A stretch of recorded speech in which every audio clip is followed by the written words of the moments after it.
नमस्कार यूएसएन hello doctor में आप सभी का स्वागत है। मैं हूं आपका होस्ट एनवी शर्मा। आज 28 जुलाई यानी कि वर्ल्ड हेपेटाइटिस डे है और पूरे विश्व में एक जागरूकता फैलाने के लिए इस दिवस को मनाया जाता है। आज हम इसी से संबंधित बात करेंगे, लेकिन उससे पहले मैं आपको बता दूं कि लीवर में मुख्य तौर पर, जो कि हमारे शरीर का सबसे बड़ा हिस्सा माना जाता है, अंग माना जाता है, इसमें दो बीमारियां होने की संभावना है। एक सिरोसिस ऑफ लीवर, उसका मुख्य कारण है शराब, और दूसरी बात है हेपेटाइटिस यानी कि लीवर में सूजन। अब ये सूजन कैसे होता है, क्यों होता है, उसके उपाय उपचार क्या है, इसके बारे में आज हम जानकारी हासिल करेंगे।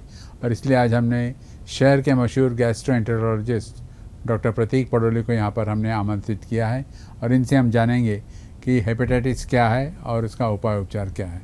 बहुत बहुत स्वागत है सर आपका।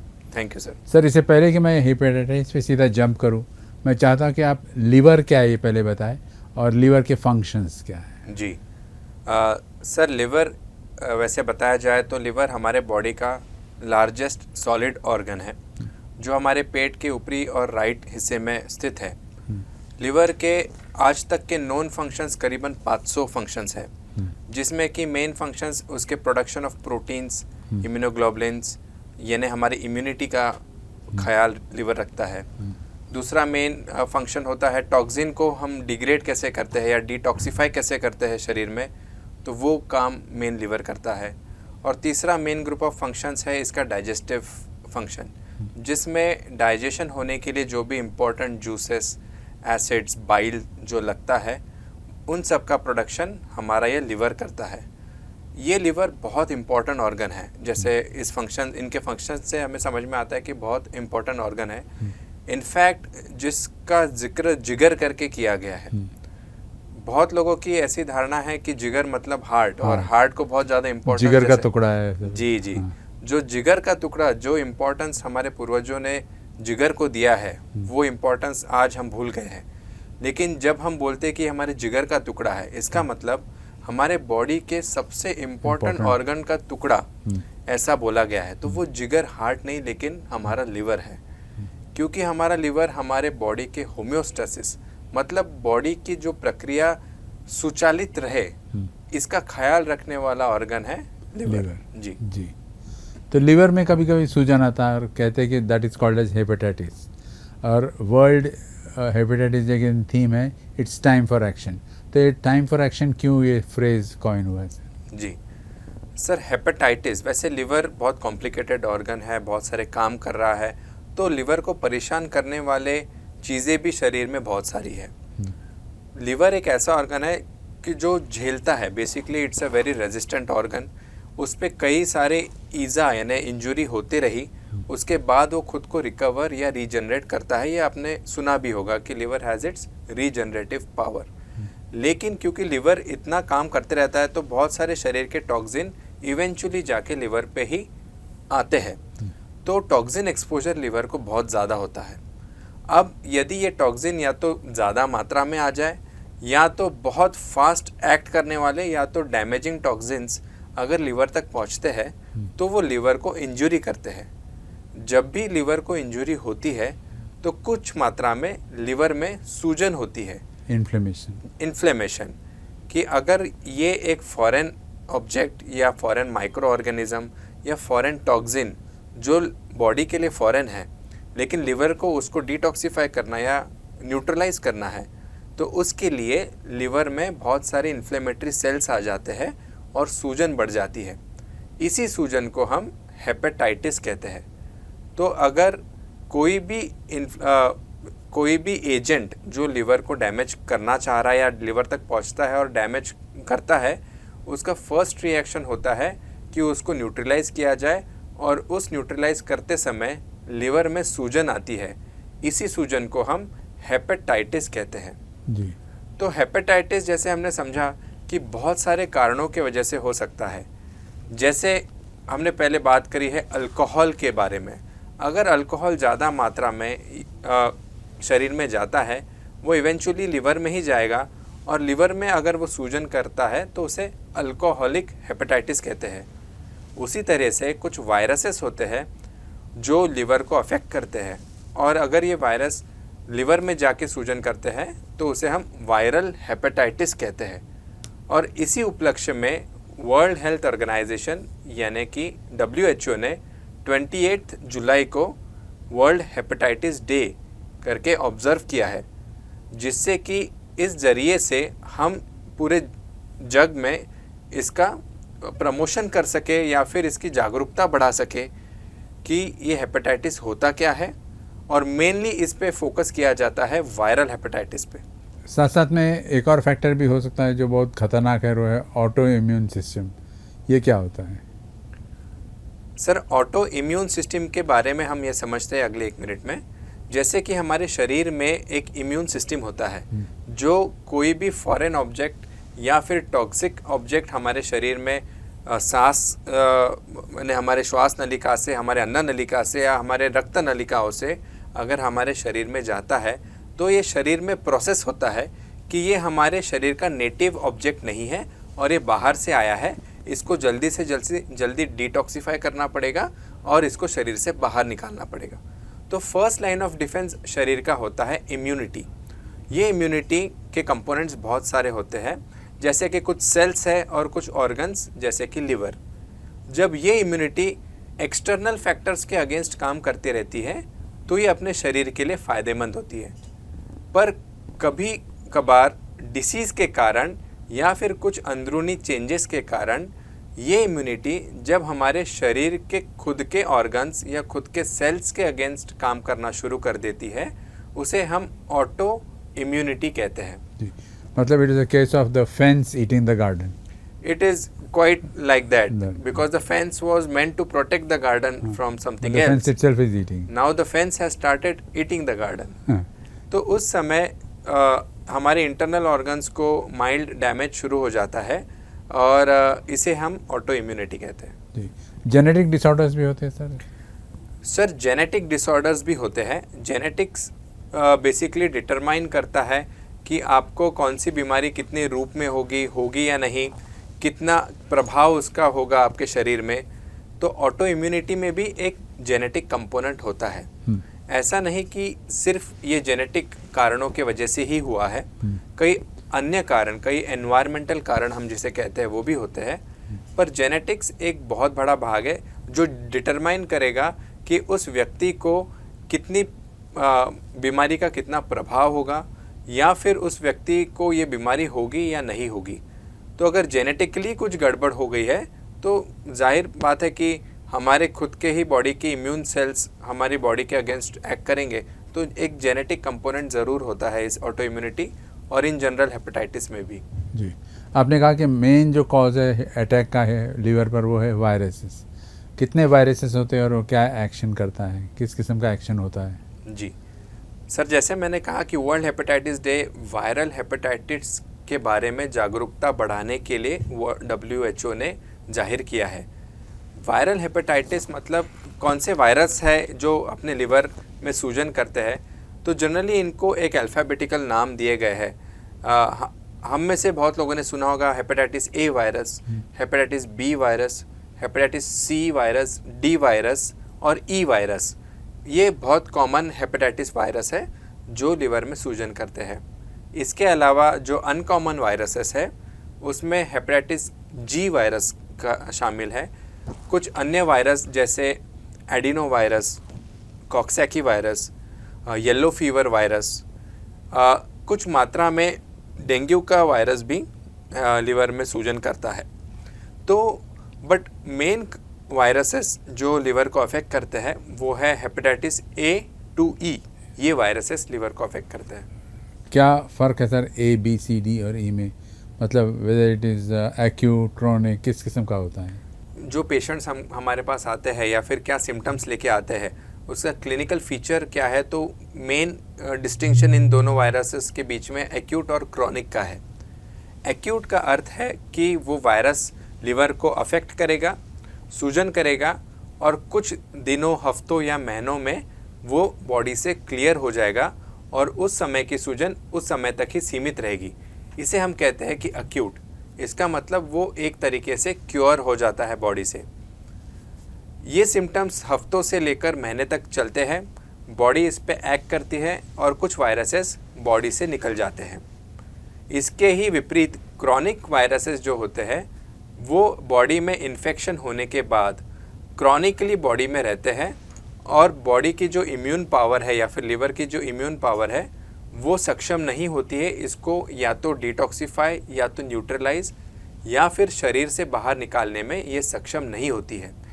इसलिए ये वायरसेस क्रॉनिकली हमारे शरीर में बैठे रहते हैं, या तो सुप्त यानी स्लीपिंग स्टेज में या फिर एक्टिव स्टेज में।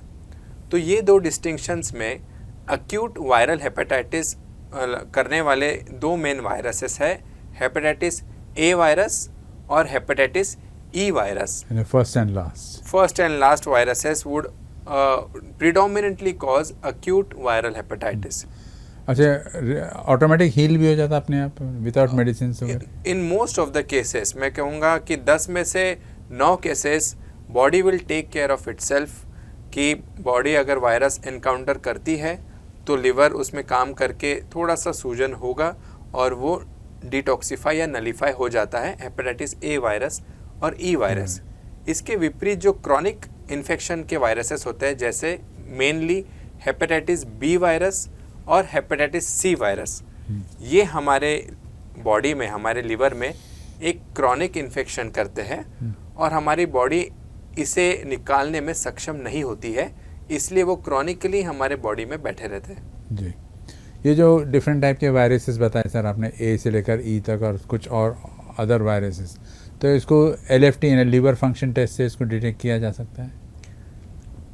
लिवर फंक्शन टेस्ट एक ब्लड टेस्ट है जिसमें कुछ ग्रुप ऑफ ब्लड टेस्ट है जिसमें हम देखते हैं कि बिलिरुबिन कितना है, जिसमें SGOT, SGPT ये मात्रा देखी जाती है, जिसमें अल्कलाइन फॉस्फेटेस, शरीर का प्रोटीन और अल्ब्यूमिन कितना है ये देखा जाता है।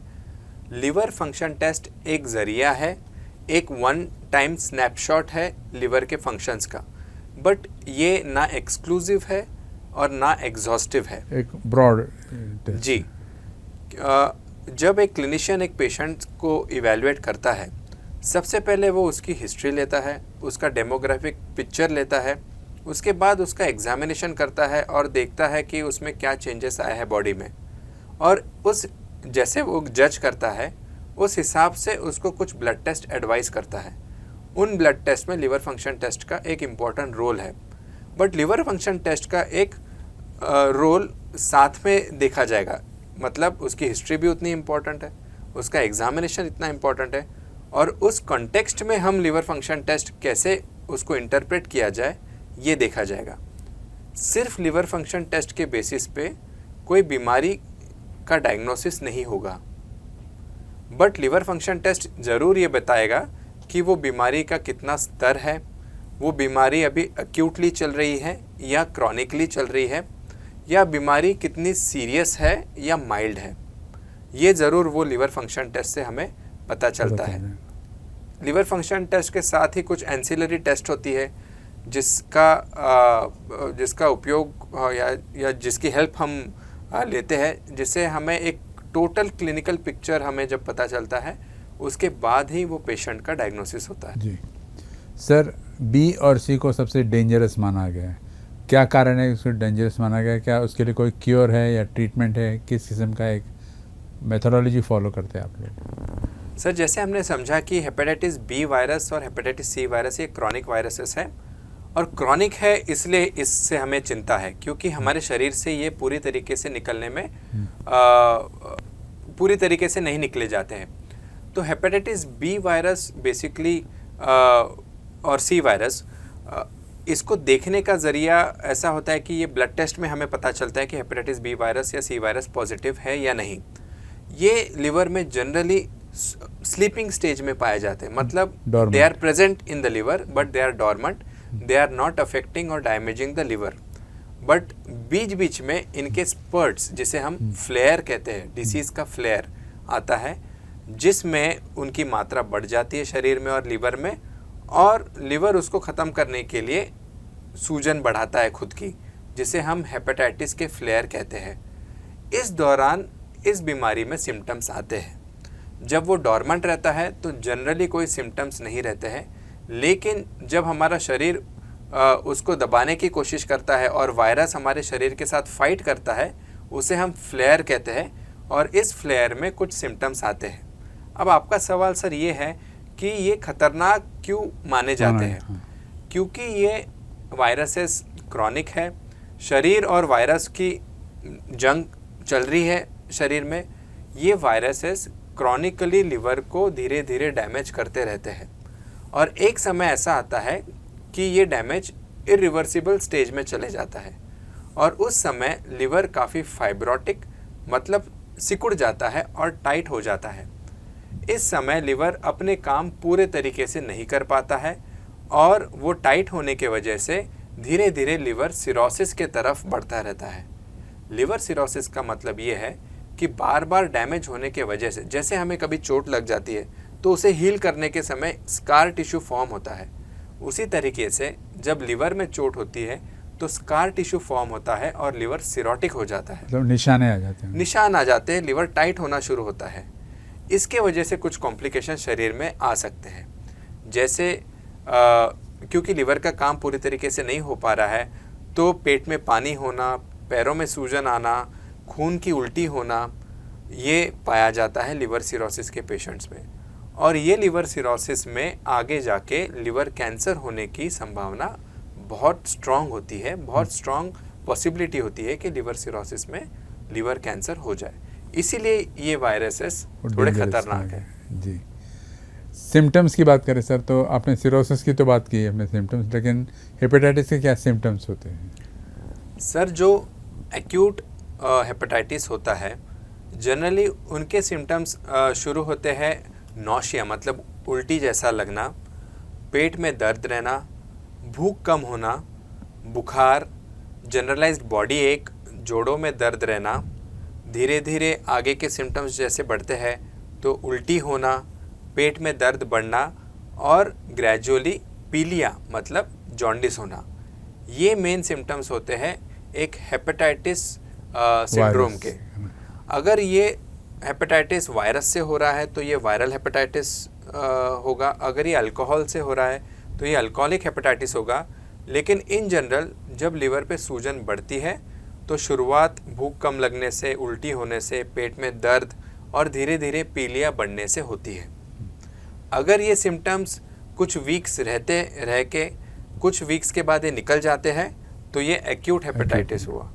अगर ये सिम्टम्स क्रॉनिकली बने रहते हैं तो ये क्रॉनिक हेपेटाइटिस हुआ। जी सर, कहते हैं कि डॉक्टर ने अगर डायग्नोसिस सही किया तो लाइन ऑफ ट्रीटमेंट भी अपने आप सही हो जाता है। बिल्कुल सर। तो डायग्नोस्टिक टेक्निक्स की बात करें तो मॉडर्न मेडिसिन में किस किस्म के डायग्नोस्टिक टेक्निक्स आपने देखा है? जी सर, पीलिया, मैं पीलिया से शुरुआत करूंगा क्योंकि पीलिया is that one thing which is very prevalent, जो लोगों को पता है कि पीलिया क्या है, और लोगों के मन में इसके बारे में कुछ वहम है, कुछ गलतफहमियां है, वो हम इस माध्यम से क्लियर कर सकते हैं। पीलिया मतलब शरीर और आँखों का पीलापन, ये एक सिम्टम है, ये एक लक्षण है, ये कोई बीमारी नहीं है। जब भी पीलिया होता है सबसे पहला स्टेप होना चाहिए कि इसका निदान करना, इसको डायग्नोसिस करना कि ये पीलिया किस वजह से है। जैसे हमने जाना कि बहुत सारे कारण हैं पीलिया होने के, उसमें से एक कारण है लिवर की बीमारी, कुछ और भी कारण है जैसे खून की भी कुछ बीमारियों में पीलापन बढ़ता है। तो सबसे पहले मेरी यही सलाह रहेगी कि अगर पीलिया हुआ है तो इससे डरना नहीं चाहिए और इस पर कोई गलत उपचार नहीं करने चाहिए।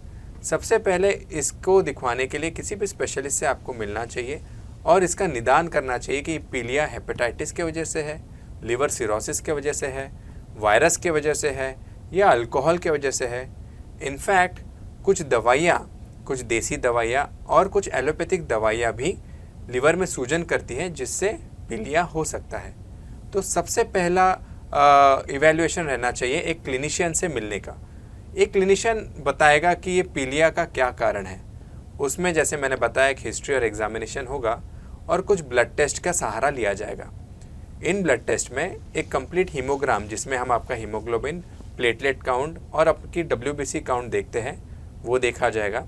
साथ ही में लिवर फंक्शन टेस्ट जिसका हमने जिक्र थोड़ी देर पहले किया, और कुछ स्पेशल टेस्ट होते हैं, जैसे कुछ वायरल टेस्ट होते हैं जिसे हम यूज़ करते हैं डायग्नोसिस के लिए फॉर वायरल हेपेटाइटिस, जिसमें HAV, HBV, HCV और HEV वायरस के लिए अच्छे फुल प्रूफ टेस्ट अवेलेबल हैं जो बता सकते हैं यदि आप वायरस पॉजिटिव है या नेगेटिव है। इसके साथ हम जनरली अल्ट्रासोनोग्राफी ऑफ एब्डोमेन, जिसमें लिवर का स्ट्रक्चर, लिवर का इकोजेनेसिटी मतलब लिवर कितना ब्राइट दिख रहा है, ये हम देखते हैं। साथ ही में बाकी की चीज़ें भी हमें इसमें दिखाई देती है, जैसे गॉल ब्लैडर और रतड़ियों का थोड़ा भाग हमें इसमें दिखाई देता है। तो मेनली कुछ ब्लड टेस्ट और सोनोग्राफी इसमें की जाती है। अगर लिवर सिरोसिस की संभावना दिख रही है तो एंडोस्कोपी की एक ज़रूरत होती है, जिसमें हम लिवर सिरोसिस के कॉम्प्लिकेशंस देख सकते हैं। ट्रांसमिशन की बात करेंगे सर, मदर टू चाइल्ड तो एक सुना ही है, लेकिन otherwise unprotected sex, unsafe sex या फिर बाद में रेजर जो स्टराइल नहीं किए गए, इस किस्म की बातों से भी ट्रांसमिशन होने की चांसेस है। सर मेनली वायरल हेपेटाइटिस की हम बात करते हैं तो ट्रांसमिशन में भी ये दो वायरसेस को हम अलग अलग डिस्कस करते हैं। जो एक्यूट हेपेटाइटिस के वायरस है, हेपेटाइटिस ए वायरस और हेपेटाइटिस ई वायरस, ये generally food and water borne diseases है। इसका मतलब ये कहीं ना कहीं दूषित पानी या खाने से आए हैं। आप देखेंगे इस सीज़न में, मानसून की सीज़न में कई सारी बीमारियां बढ़ जाती है, साथ ही में वॉमिटिंग, लूज मोशंस, डायरिया और हेपेटाइटिस के साथ जॉन्डिस की बीमारी भी बढ़ती है। इस सीज़न में हेपेटाइटिस ए वायरस और ई वायरस का संक्रमण भी बहुत ज़्यादा मात्रा में देखा जाता है, क्योंकि हमारी ड्रेनेज सिस्टम्स इतनी फुल प्रूफ नहीं है। सीवेज वाटर पीने के वाटर से मिक्स हो सकता है, स्ट्रीट फूड इतना हाइजीनिक नहीं है, तो कहीं ना कहीं से वाटर और फूड से आने वाली बीमारियां होती है, हेपेटाइटिस ए वायरस और हेपेटाइटिस ई वायरस। कई बार ये भी देखा गया है कि फैमिली में अगर एक व्यक्ति को हेपेटाइटिस ए वायरस का इन्फेक्शन हुआ है तो साथ में कई दूसरे बच्चों को भी इन्फेक्शन होता है। तो कहीं बताया नहीं गया है, लेकिन माना गया है कि ये हॉरिजॉन्टली भी ट्रांसमिट होता है, जैसे क्योंकि खाने पीने की चीज़ें कॉमन होती है, हाथों में अगर वो वायरस रहता है और वही हाथों से हम कोई चीज़ें यूज़ करती है और दूसरे बच्चे भी वही चीज़ें यूज़ करके वो हाथ, मुंह और नाक के पास लाते हैं, तो उनमें ये संक्रमण हो सकता है। इसके विपरीत जो क्रॉनिक वायरस हेपेटाइटिस वायरस है, जैसे हेपेटाइटिस सी वायरस और बी वायरस, इनका mode of transmission completely different है। ये फूड और वाटर बॉर्न नहीं है। सबसे पहले hepatitis B virus, C virus खाना खाने, साथ में खाना खाने से या पानी पीने से ये फैलता नहीं है। इसके मेन ट्रांसमिशन कॉजेस है, जैसे सर ने बताया, मदर टू चाइल्ड। अगर संक्रमित माँ है, प्रेग्नेंट माँ है और वो प्रेगनेंसी के दौरान बच्चा डिलीवर होता है, तो ड्यूरिंग प्रेगनेंसी और ड्यूरिंग डिलीवरी भी माँ से बच्चे को होने वाली बीमारियों में से सबसे इम्पॉर्टेंट बीमारियाँ हेपेटाइटिस बी वायरस और सी वायरस। इसीलिए ये बताया गया है कि every pregnant female should be screened for hepatitis B virus. जबकि उसको कोई सिम्टम्स नहीं है, तब भी प्रेग्नेंट माताओं ने हेपेटाइटिस बी वायरस की जांच ज़रूर करनी चाहिए, क्योंकि मदर टू चाइल्ड ट्रांसमिशन अगर हम रोकना चाहते हैं तो पहली बात हमें ये पता रहना चाहिए कि मदर पॉजिटिव है या नहीं। फिर हम बताते हैं कि अगर बहुत ज़्यादा मात्रा है हेपेटाइटिस बी वायरस की मदर में, तो कुछ ट्रीटमेंट अवेलेबल है जो हमें मदद करती है ये प्रिवेंट करने में, ट्रांसमिशन प्रिवेंट करने में। तो एक हुआ मदर टू चाइल्ड ट्रांसमिशन। दूसरा मेन ज़रिया है सेक्सुअल ट्रांसमिशन, क्योंकि ये वायरसेस हमारे बॉडी फ्लूइड्स में, जैसे कि सीमेन, सलाइवा, ब्लड, ये 3 फ्लूइड्स में बहुत ज़्यादा मात्रा में पाए जाते हैं। तो क्योंकि सीमेन में पाए जाते हैं तो ये सेक्सुअली ट्रांसमिट होते हैं।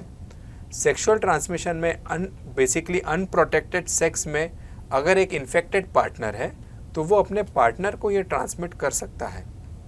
इसका रेट करीबन 3% to 30% के बीच वेरी होता है, but this is one of the transmission risk कि अगर अनप्रोटेक्टेड सेक्स रहा फ्रॉम एन इन्फेक्टेड पार्टनर तो वो पार्टनर को ट्रांसमिशन हो सकता है। तीसरा ज़रिया है ब्लड से। ब्लड में ट्रांसमिशन कैसे होगा, तो ब्लड ट्रांसफ्यूजन से पहले बहुत सालों पहले ये देखा गया है कि जो ब्लड ट्रांसफ्यूजन हम करते हैं उससे भी हेपेटाइटिस बी और सी वायरस का इन्फेक्शन होता था 2-3 दशक पहले। लेकिन अभी बहुत स्ट्रिक्ट क्लिनिकल प्रैक्टिसेस फॉलो करते हैं ब्लड बैंक्स, और वो थॉरोली स्क्रीन होता है ब्लड जो भी ट्रांसफ्यूज करने वाले हैं, और वो स्क्रीनिंग के बाद ही ट्रांसफ्यूजन किया जाता है। इसलिए ब्लड ट्रांसफ्यूजन से अभी ये इन्फेक्शन होना संभव नहीं है। बट अगर हम इन्फेक्टेड नीडल्स यूज़ करते हैं, हम अगर इन्फेक्टेड टैटूज़ की नीडल्स या रेजर्स यूज़ करते हैं, तो इससे ये इन्फेक्शन फैल सकता है। जी, ट्रीटमेंट मोडालिटीज़ की बात करेंगे सर, बिकॉज कहते हैं कि वैक्सीन तो बना है लेकिन not for all viruses. Yes sir, जैसे हमने कहा कि जो अक्यूट वायरल हेपेटाइटिस है 90% ऑफ द टाइम्स इसके सिम्टम्स को हमारी बॉडी ही खुद ही हील कर देती है। 2-3 हफ्ता इसके सिम्टम्स रहते हैं और धीरे धीरे वो ठीक हो जाते हैं। कई बार अगर सीवियर रहता है तो उसे सपोर्टिव मैनेजमेंट लगती है, जैसे कि वॉमिटिंग के लिए कुछ मेडिसिन्स या फिर आईवी फ्लूइड्स देने की ज़रूरत पड़ सकती है, पर ये पूरी तरीके से ठीक हो जाते हैं। जो क्रॉनिक वायरसेस है उसमें एक खुशखबरी भी है और एक दुखद खबर भी है।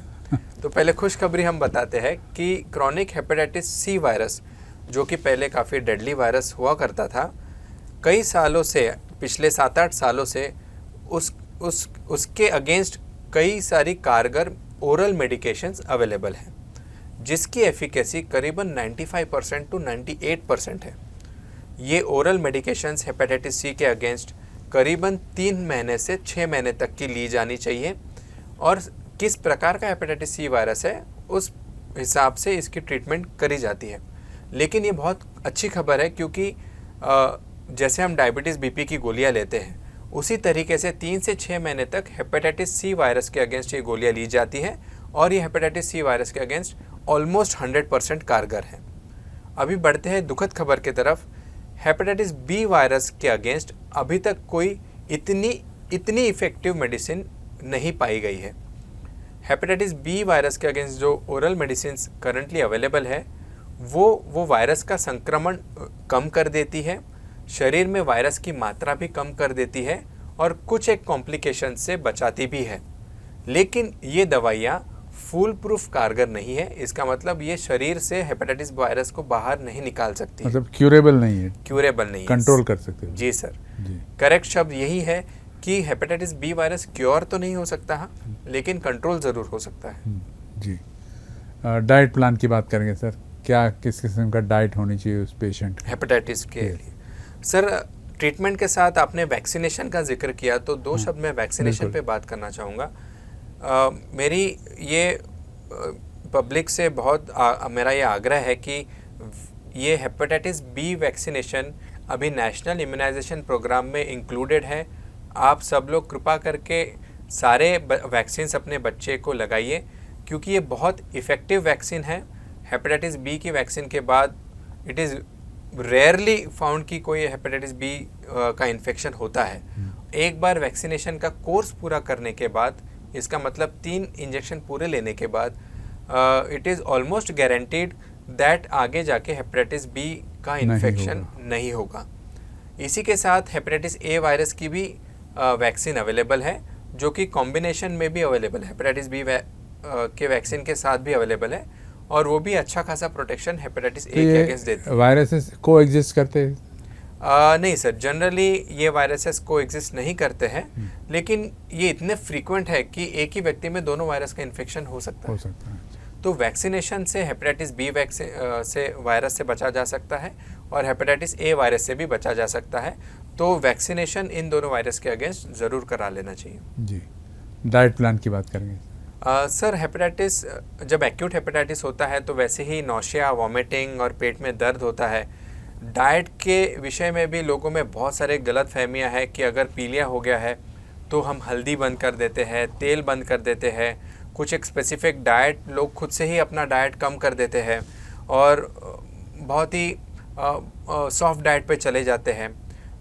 तो मेरा ये बताना ज़रूरी रहेगा यहाँ पे कि अगर वो व्यक्ति खाना खा सकता है तो उसे सारा कुछ नॉर्मल खाना खिलाना चाहिए, बिकॉज़ जब लिवर डैमेज हो रहा है तो इनफैक्ट लिवर को तो ज़्यादा न्यूट्रिशन की ज़रूरत है।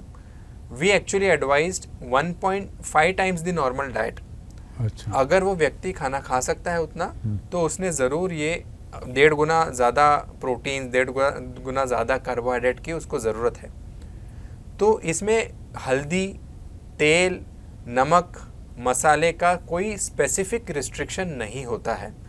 जिस तरीके का नॉर्मल डाइट एक नॉर्मल व्यक्ति लेता है, उसी तरीके का नॉर्मल डाइट हेपेटाइटिस वाला पेशेंट भी ले सकता है।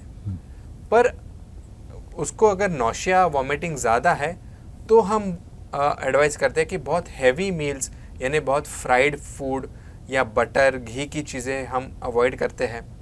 उसको शुरुआत में लिक्विड डाइट या सॉफ्ट डाइट कुछ दिनों तक देते हैं, जिससे कि उसकी डाइजेस्टिव सिस्टम थोड़ा रेस्ट करे। पर कुछ जिस दिन से वो खाना खाना शुरू कर सकता है, उसी दिन से हम उसको नॉर्मल डाइट देना चाहिए। शुरुआत के कुछ दिनों में जब सिम्टम्स ज़्यादा रहते हैं, उन दिनों में हम उसको लिक्विड डाइट या सॉफ्ट डाइट दे सकते हैं। जी। यस। आपका पूरा ये शो जो टॉक शो रहता है, बहुत ही सुंदर मैसेज दिया आपने, लेकिन फिर भी टेक होम मैसेज रहेगा तो ऑडियंस के लिए, व्यूअर्स के लिए क्या रहेगा? क्योंकि हम 28 जुलाई को वर्ल्ड हेपेटाइटिस डे ऑब्जर्व कर रहे हैं, और इस हेपेटाइटिस का थीम है it is time to take action. इसका मतलब पूरी दुनिया इसके बारे में जागरूक हो चुकी है कि ये कितने खतरनाक और क्रॉनिक और डेडली वायरसेस है। हमारा ये काम अभी ये है कि हमने इनके अगेंस्ट एक्शन लेना चाहिए। आप सब लोग कम्युनिटी में इसके अगेंस्ट क्या एक्शन ले सकते हैं? आप सब लोगों का काम है जागरूक रहना और इसके बारे में इन्फॉर्म रहना कि ये वायरस क्या है, ये वायरस कैसे फैलते हैं और इन वायरसेस की क्या ट्रीटमेंट है। ये काम भी अगर आपने पब्लिक लेवल पे, कम्युनिटी लेवल पे कर लिया, तो आपका बहुत बड़ा सहयोग रहेगा इस ड्राइव में। कम्युनिटी से जो प्रेरणा हमें आती है केयर गिवर्स को, हमारे लेवल पे हम उसकी ट्रीटमेंट कर सकते हैं। लेकिन जब कम्युनिटी जागरूक रहती है, तो प्रिवेंशन के बारे में जो बातें होती है, ये कम्युनिटी लेवल पे ही होनी चाहिए। प्रिवेंशन करने के लिए जैसे हमने आज जाना कि कैसे ये वायरसेस फैलते हैं और कैसे इसको प्रिवेंट किया जा सकता है, इन सारी चीज़ों पे कम्युनिटी लेवल पे ध्यान दिया जाना चाहिए। और अगर आपको इसमें कोई सिम्टम्स पता चलते हैं, तो जल्द से जल्द एक स्पेशलिस्ट से मिलना चाहिए। Thank you very much sir, pleasure talking to you. Thank you sir. Thank you.